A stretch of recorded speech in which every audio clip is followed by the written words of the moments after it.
విషయం చెప్తాను, మీకు తెలియని ఒకటి చెప్తాను. ఒక బ్రేక్ తీసుకుందాం. ఒక్కటే నిమిషం. శరత్ అసోసియేషన్ అనే ఒక ఆల్టర్ కంపెనీ ఉంది. వీళ్ళు దొంగ డాక్యుమెంట్లు ఇచ్చి ఇదే చీఫ్ సెక్రటరీ జవహర్ రెడ్డి, అప్పుడు సిఐడి సంజీవ్ కుమార్ గారు, సునీల్ గారు, ఈ కొల్లి రఘునాథ్ రెడ్డి అని చెప్పి మామూలుగా ఏం చేసుకోవాలి, ఆడిట్ రిపోర్ట్లు ఎక్కడ తీసుకోవాలా, కాగ్ నుంచి తీసుకొచ్చుకోవాలి. ఇది కాగ్ ఇచ్చిన రిపోర్ట్, ఒరిజినల్ రిపోర్ట్.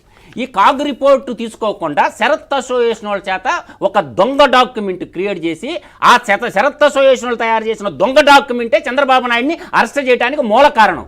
ఇమీడియట్గా రేపు ప్రభుత్వంలో ఉండే పెద్దలు మా సింహపూర్ సింహం ఉన్నాడు కదా వెంకటరమణారెడ్డి గారు, ఆ శరత్ అసోసియేషన్ వాళ్ళు తయారు చేసిన డాక్యుమెంటే మీ అధినాయకుడు అరెస్ట్ చేయడానికి కారణం. కావాలంటే ఆధారాలన్నీ మొత్తం ఇస్తా.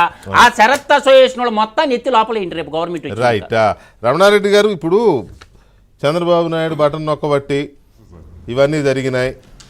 వీళ్ళు వెబ్ కాస్టింగ్ వీళ్ళు హైజాక్ చేశారు.